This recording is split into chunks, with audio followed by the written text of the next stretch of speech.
Good evening. Welcome. My name is Stephen Sanders. I'm one of the pastors at Oak Hill. And this evening, I, along with our other clergy and musicians and many people from this congregation, we are leading in Good Friday worship. For those of you who were joining with us online, I extend to you a welcome. I'm so glad that you've chosen to be with us this evening, and I pray that this time is a blessing.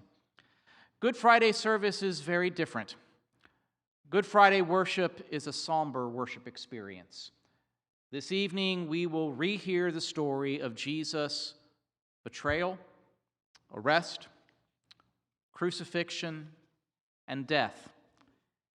It is a somber service that we will remember through retelling the story and in music and in activities that we will do ourselves as part of this worship.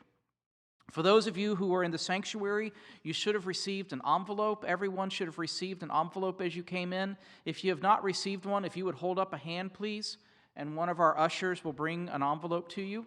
If you're worshiping with us online, I ask that you get some paper and a pen. We're going to have different ways for you to be able to worship in tactile ways this evening. And so if you're in the sanctuary, what you need is in your envelope, and if you're worshiping online, just pen and paper, and that will take care of that. Let you know, at the end of worship, there is not going to be a formal dismissal. We will end worship in silence, and there will be a blessing from one of our pastors, and then we will invite you to leave the sanctuary in silence. And we ask, if you can do this, to remain silent all the way to the parking lot, and even if you can, all the way to your car or back to the choir room. Because this is a heavy worship experience. I pray for kids that it's going to be meaningful, so kids engage with this. We're going to be singing, we're going to be nailing things to the crosses as part of worship, and so grown-ups, help your kids participate, and kids, help your grown-ups participate too. I invite you to join with me as we call one another to worship. If you would stand with me, please, as you are able. And on the screen is our call to worship. Will you join with me? God is light, in whom there is no darkness at all. Jesus is the light of the world. And this is the judgment, that the light has come into the world, and we love darkness rather than light.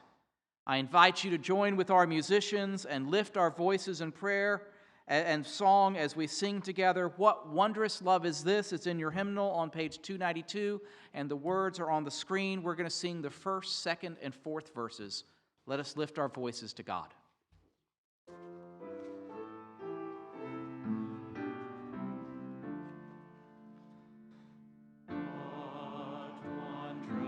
Love is this, oh my soul,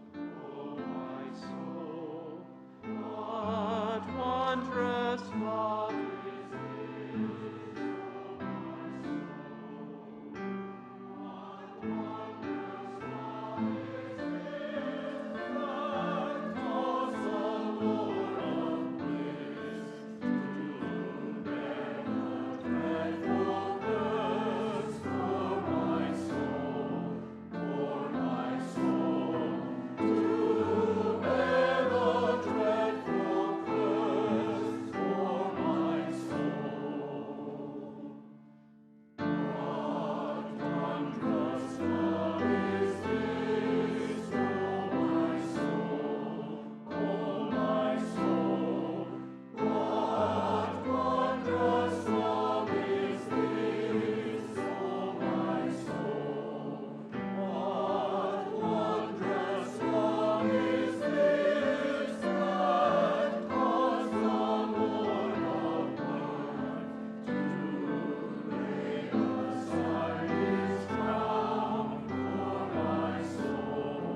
may be seated. Tonight, as we make our journey to the cross, we first stop in the Garden of Gethsemane, where we find Jesus in prayer. Matthew 26, verses 36 through 46 says, "Then Jesus went with his disciples to a place called Gethsemane. He said to the disciples, 'Stay here while I go over there and pray.' When he took Peter and Zebedee's 2 sons, he began to feel sad and anxious. Then he said to them, 'I'm very sad. It's as if I'm dying. Stay here and keep alert with me.' Then he went a short distance farther and fell on his face and prayed, 'My Father, if it's possible, take this cup of suffering away from me. However, not what I want, but what you want.' He came back to the disciples and found them sleeping. He said to Peter, 'Couldn't you stay alert 1 hour with me? Stay alert and pray so that you won't give into temptation. The spirit is eager, but the flesh is weak.' A second time he went away and prayed, 'My Father, if it's not possible that this cup be taken away unless I drink it, then let it be what you want.' Again he came and found them sleeping. Their eyes were heavy with sleep. But he left them, and again he went and prayed the same words for the 3rd time. Then he came to his disciples and said to them, 'Will you sleep and rest all night? Look, the time has come for the human one to be betrayed into the hands of sinners. Get up and let's go. Look, here comes my betrayer.'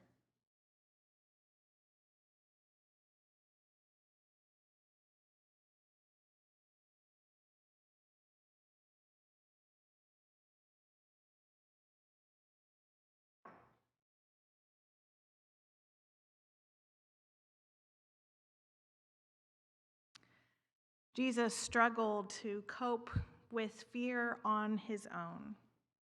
So he prayed, asking his Father for help. I want to invite you to open your envelopes and pull out this heart. For our friends online, we invite you to simply draw a heart on a sheet of paper. And as you have this heart, I want you to take some time to think and pray about the things that are worrying you, or the situations that you fear what will happen next in your life. What worries or fears do you have? And write them down on this heart. Then you're invited to simply hold the heart in prayer. And then when you're ready, we're told that in the scripture, Jesus' heart was crushed with grief. So you're invited to crush your heart. And then place it to the side and listen for what God's response is to you.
cup pass from me. Let this cup pass from me. Yet not my will, O Lord, yet not my will, O Lord, but thine be done.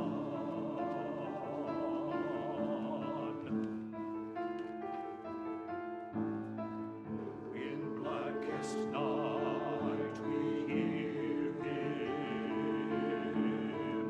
in dark Gethsemane,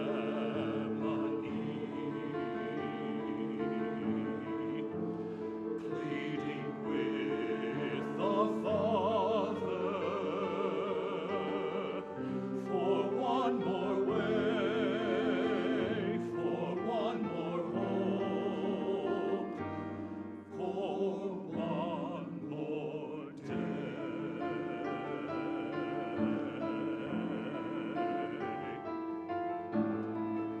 My Father, let this cup pass from me. My Father, let this cup pass from me. Let this cup pass from me. Yet not my will, O Lord, yet not my will, O Lord, but thine be done.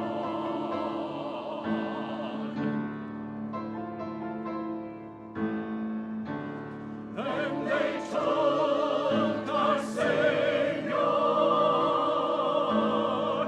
and led him to a tree, and there they broke his body,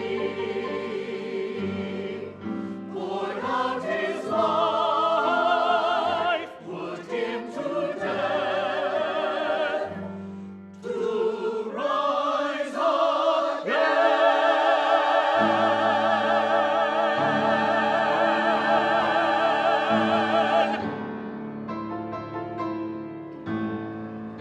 My Father, let this cup pass from me. My Father, let this cup pass from me. Yet not my will, O Lord, yet not my will, O Lord, but thine be done. Thine will be done. Thine will be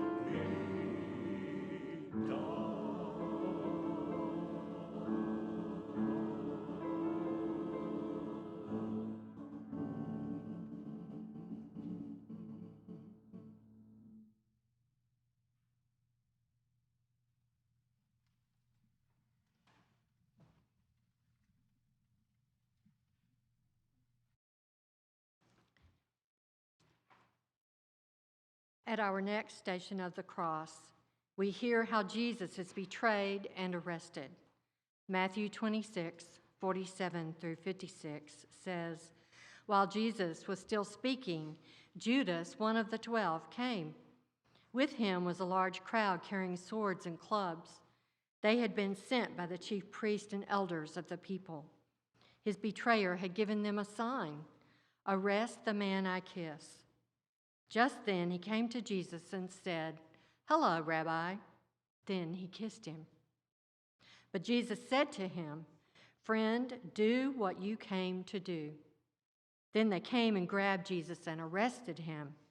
One of those with Jesus reached for his sword. Striking the high priest's slave, he cut off his ear. Then Jesus said to him, 'Put the sword back into its place. All those who use the sword will die by the sword. Or do you think that I'm not able to ask my Father, and he will send to me more than 12 battle groups of angels right away? But if I did that, how would the scriptures be fulfilled that say this must happen?' Then Jesus said to the crowds, "Have you come with swords and clubs to arrest me like a thief? Day after day, I sat in the temple teaching, but you didn't arrest me. But all this has happened so that what the prophets said in the scriptures might be fulfilled." Then all the disciples left Jesus and ran away.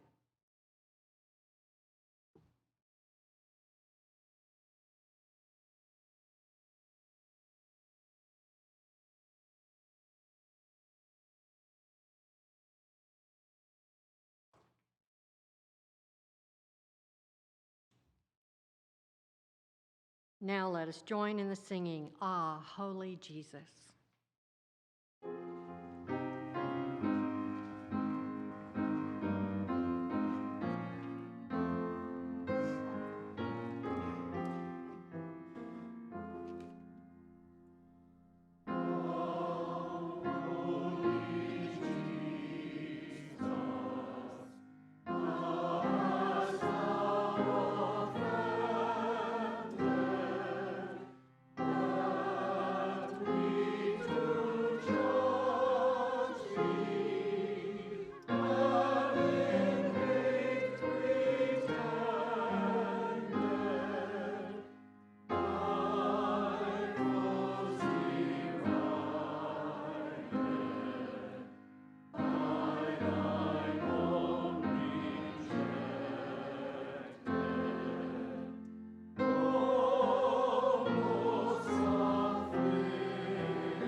At our third station of the cross, we overhear Peter denying becoming a disciple of Jesus.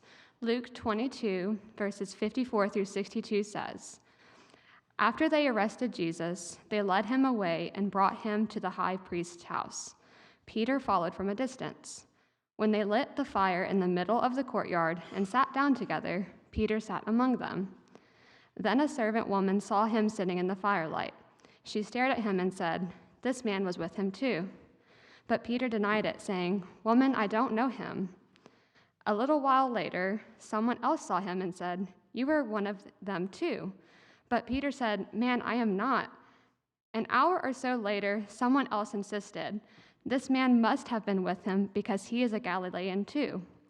Peter responded, 'Man, I don't know what you were talking about.' At that very moment, while he was still speaking, a rooster crowed. The Lord turned and looked straight at Peter, and Peter remembered the Lord's words, 'Before a rooster crows today, you will deny me 3 times.' And Peter went out and cried uncontrollably.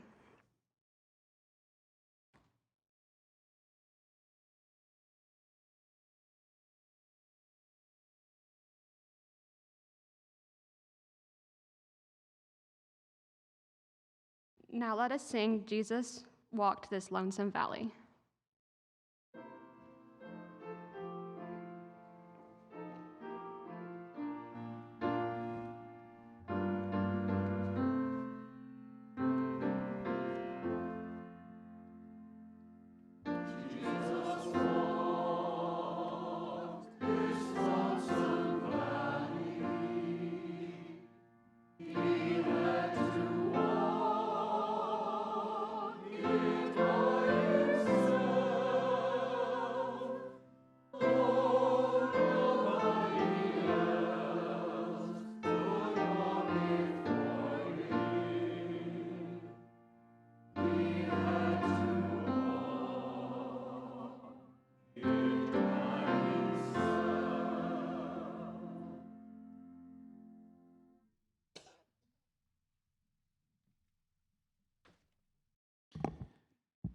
At this next station of the cross, we join Jesus standing before Pilate. Matthew 27, verses 21 through 27 says, "The governor again said to them, 'Which of the two do you want me to release to you?' And they said, 'Barabbas.' Pilate said to them, 'Then what should I do with Jesus, who is called the Messiah?' All of them said, 'Let him be crucified.' Then he asked, 'Why? What evil has he done?' But they shouted all the more, 'Let him be crucified.' So when Pilate saw that he could do nothing, but rather than a riot was beginning, he took some water and washed his hands before the crowd, saying, 'I am innocent of this man's blood. See to it yourselves.' Then the people as a whole answered, 'His blood be on us and on our children.' So he released Barabbas for them, and after flogging Jesus, he handed him over to be crucified.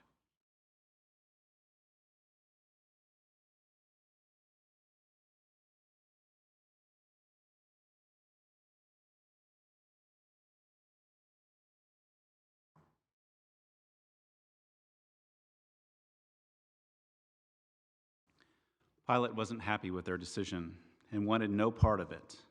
However, he knew that the political thing to do was to keep people on his side and on the side of Rome. Although he didn't agree, Pilate finally relented to the crowd's demands, but washed his hands of the matter, as if that takes away his part in it. When have you washed your hands of something? Turned away from someone in need? Refused to see the image of God in your enemy? Take a moment to wash your hands using the wipe enclosed in your envelope. And friends online, simply make the motion of washing your hands. And as you rub your hands together, pray for all of those that you've forgotten or passively hurt. Pray for guidance on when to speak up. Is there a situation now where your voice is needed?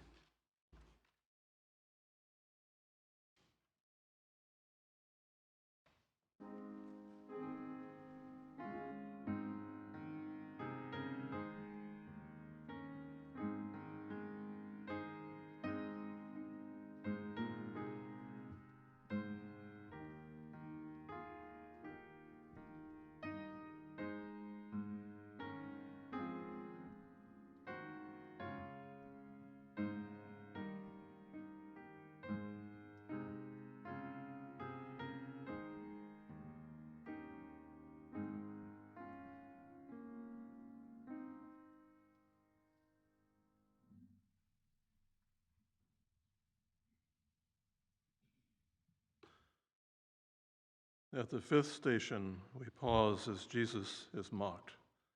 Mark chapter 15, 16 through 20 says, "The soldiers led Jesus away into the courtyard of the palace, known as the governor's headquarters, and they called together the whole company of soldiers. They dressed him up in a purple robe and twisted together a crown of thorns and put it on him. They saluted him, 'Hey, King of the Jews!' Again and again they struck his head with a stick, They spit on him and knelt before him to honor him. When they finished mocking him, they stripped him of the purple robe and put his own clothes back on him. Then they led him out to crucify him.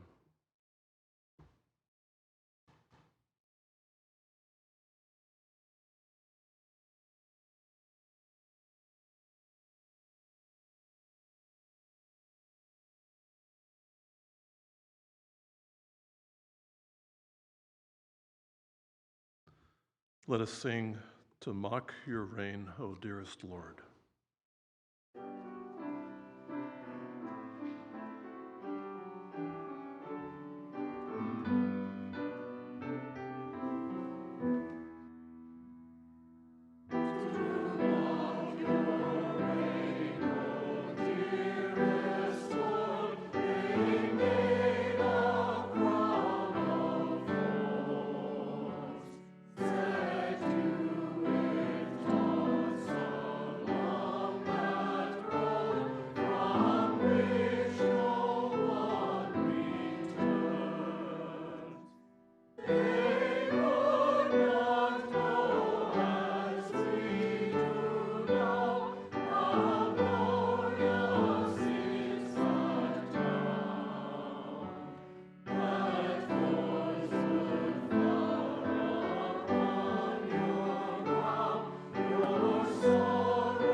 At this station of the cross, Jesus is crucified. Hear this scene from Luke chapter 23, verses 26 and 27 and 32 through 34. As they led Jesus away, they grabbed Simon, a man from Cyrene, who was coming in from the countryside. They put the cross on his back and made him carry it behind Jesus. A huge crowd of people followed Jesus, including women who were mourning and wailing for him. They also led 2 other criminals to be executed with Jesus. When they arrived at the place called the Skull, they crucified him, along with the criminals, one on his right and the other on his left. Jesus said, "Father, forgive them, for they don't know what they're doing." They drew lots as a way of dividing up his clothing.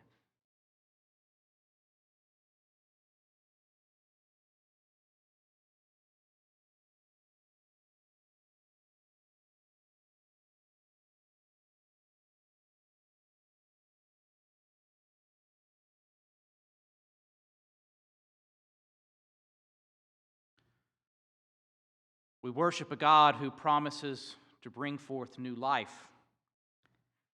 Yet in order for God to bring forth new life, there are parts of our lives that we need to let die. What needs to die in your life? What do you need to let go of that God might bring forth new life in you? In your envelope, there is a note card or a piece of paper. If you would take that out. And if you're online, worshiping with us online, my friends, just take out a scrap of paper. And here's what I want you to write down. Write down your response to this question. What needs to die in your life that God might bring forth something new? If you're in the sanctuary after you have written that down and you're ready, I invite you to come forward and nail it to the cross. For those who are uncomfortable nailing, we have tacks that are available, and you can tack. We have 3 crosses that are up front, and we have multiple hammers at each station. So don't feel like you need to queue up. Just come around and find a space. Grown-ups, we encourage you to help your kids. And if anyone has a hard time hammering, my friends, someone pitch in and help. For our friends online, after you have written your response on a scrap of paper, we invite you to pray over that and throw it into the trash. When you're ready, we invite you to come and nail whatever you need to let die in your life to the cross.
Let's listen to the criminals speaking to Jesus at this station.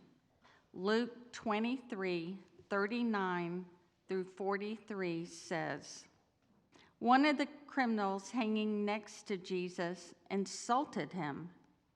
Aren't you the Christ? Save yourself and us. Responding, the other criminal spoke harshly to him. Don't you fear God, seeing that you've also been sentenced to die? We are rightly condemned, for we are receiving the appropriate sentence for what we did. But this man has done nothing wrong. Then he said, Jesus, remember me when you come into your kingdom. Jesus replied, I assure you that today you will be with me in paradise.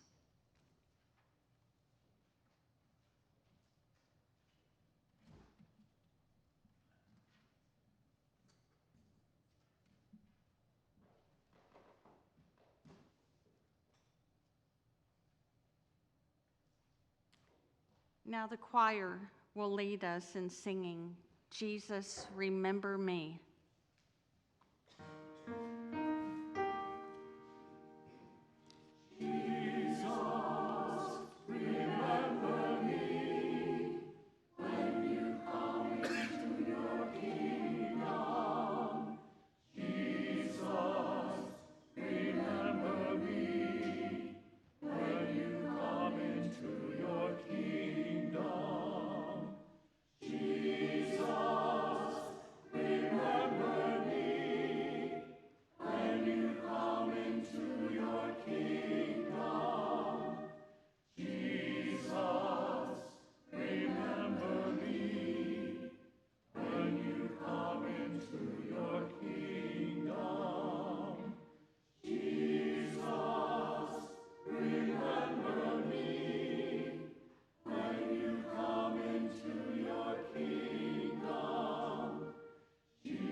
At this station of the cross, we listen as Jesus speaks to Mary and John. Hear these words from the Gospel of John, chapter 19, verses 25 through 27. Jesus' mother and his mother's sister, Mary, the wife of Clopas, and Mary Magdalene, stood near the cross. When Jesus saw his mother and the disciple whom he loved standing nearby, he said to his mother, "Woman, here is your son." Then he said to the disciple, "Here is your mother." And from that time on, the disciple took her into his home.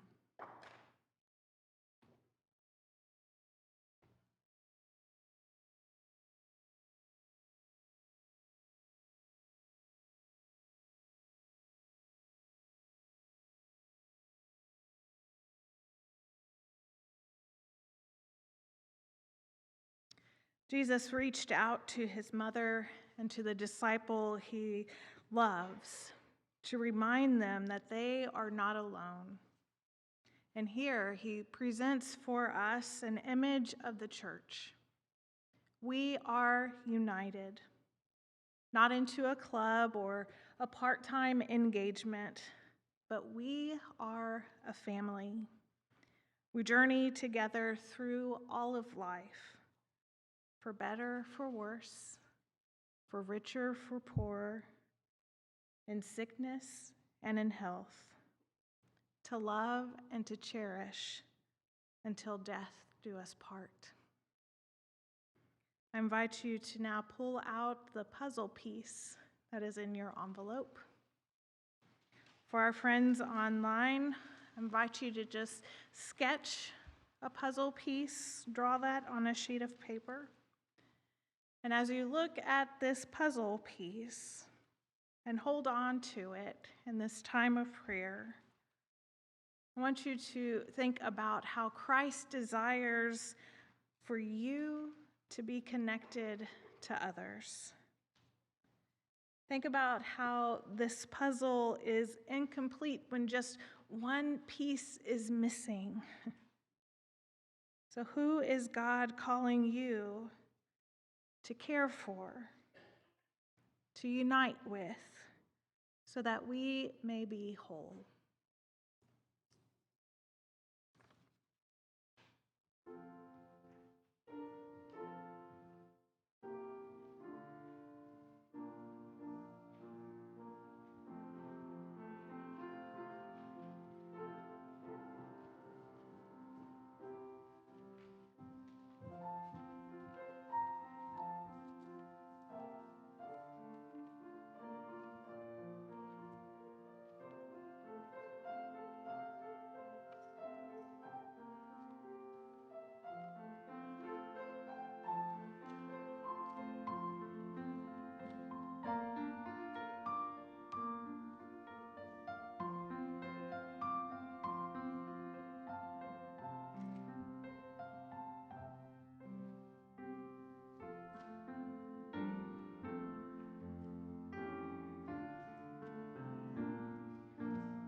We have arrived at our final station of the cross, where Jesus dies and is buried.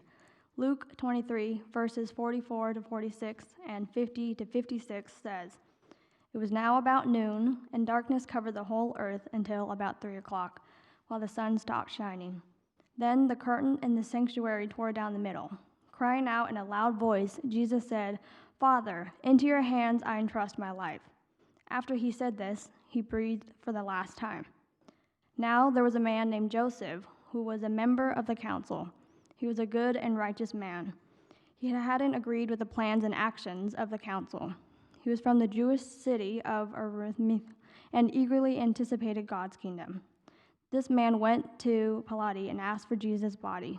Taking it down, he wrapped it in a linen cloth and laid it in a tomb carved out of the rock, in which no one had ever been buried.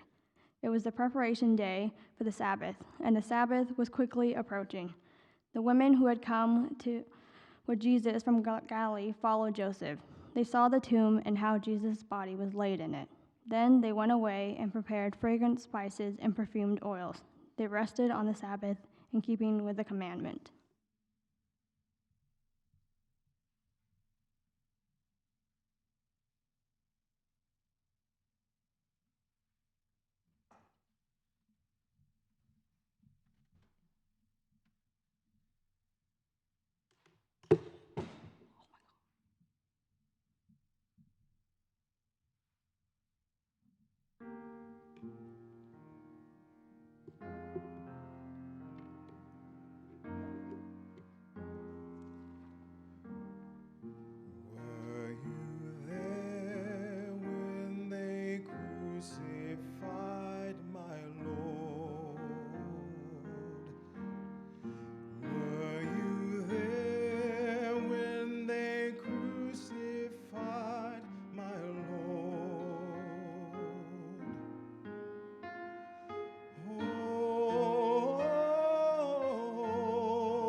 it causes me to tremble, tremble, tremble.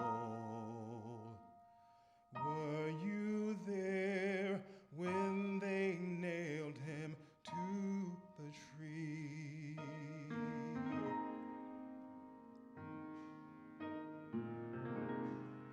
Were you there when they laid him in the tomb? Were you there when they laid him in the tomb? Oh,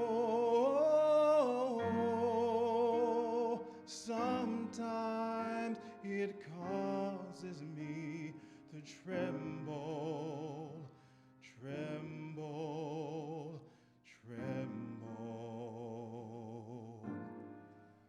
Were you there when they laid him in the tomb?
Jesus, we wait here by your tomb, carrying our grief, the grief of the betrayer, the grief of the denier, the grief of the crucifiers. We carry the grief of the lost, the heartbroken, the bereft. Upon you was laid the grief of us all. It is finished. God of endings, God of darkness, God of the tomb, God of dark days and great loss, be with us now as we wait with Jesus.